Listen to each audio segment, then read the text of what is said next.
Okay. Hi, my name is Jonathan Street, and I'm from Edenvale in Johannesburg. All right, Jonathan, welcome. This is an interview for the Boksburg Advertiser, and of course, I've already been through it. It's about drugs and creating awareness to the Boksburg public in particular.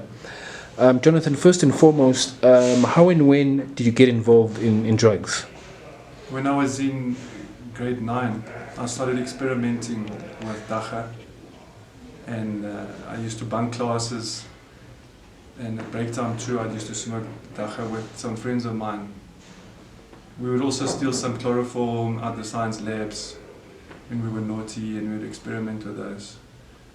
So when I was 15 years old, I started experimenting. What led to the experimenting? I said it was mainly seeking for approval with my friends. I had role models that were older than me, and they were the popular guys at the time, but the naughty guys.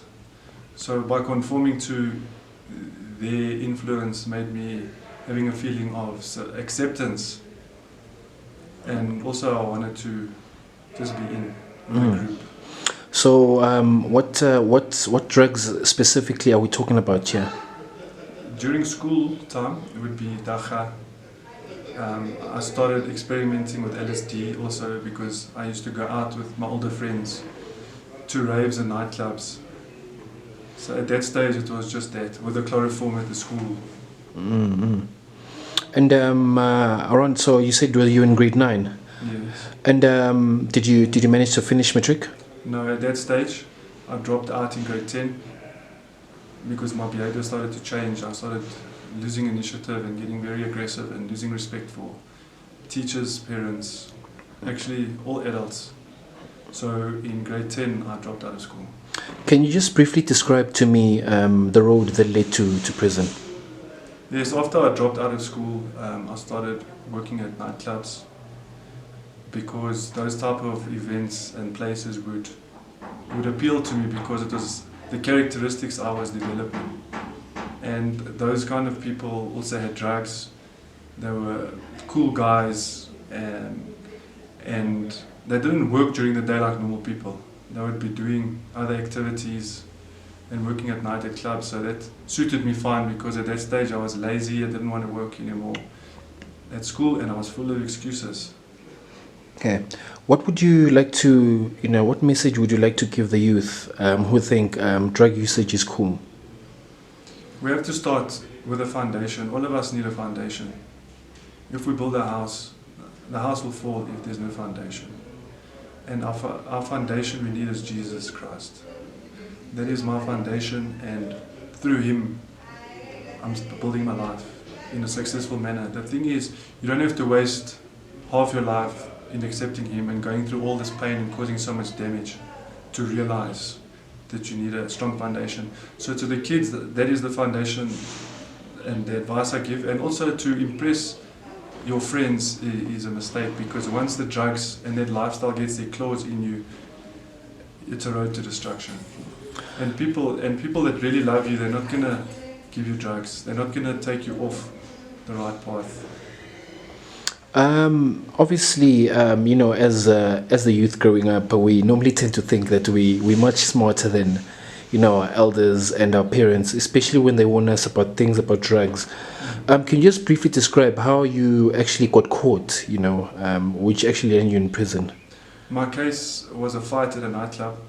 I was drunk, and there was a group of us and a group of other people, and I ended up shooting 2 people. One young man died, he lost his life. And the problem with the drugs over the years is that it changes your mindset, it changes your heart, it works against your soul. So that night wasn't just a random act, it was a build-up through the years. And through my insecurities and fears, the drugs and the alcohol, they magnify those things, and they change your whole way of thinking. So that was just the culmination of my life of drugs. I ended up taking a life. And the problem with that too is not just prison, it's the damage you cause to the victims, which are irreparable. So, you mentioned that your attitude had changed. What was exactly going through your mind? Can you just record exactly what's going through your mind when you actually learned when you're sober enough to actually digest the fact that you just taken a life away from someone? That was a very painful experience, because once you're pulled out of the situation, you can start to see much more clear. And when I was in court and I saw the damage I did to the parents, that made me realize that, no, this is not a joke. And if this could prevent other people from not only protecting themselves, but not inflicting damage on other people, that would really be important. Any lessons learned, Jonathan, or any regrets? My regrets would definitely be the life that I've taken and the damage I've caused to the family. And lessons learned is that we must listen to our parents, stick with Jesus, and finish school. Because school is not just about the matric paper. It's about dealing with challenges and developing perseverance and setting goals in life. Because if you don't have goals, you've got nothing to work towards, and then you just exist, you just linger. And when you linger around and have no direction, that's when you get caught up in all these kind of problems. Oh, thank you so much, Jonathan. Any final thoughts from you? Yes, I just like to ask all the people I've hurt in my life to please forgive me, and may the Lord Jesus Christ be with you all. Jonathan, thank you so much. It's a pleasure. Thank you.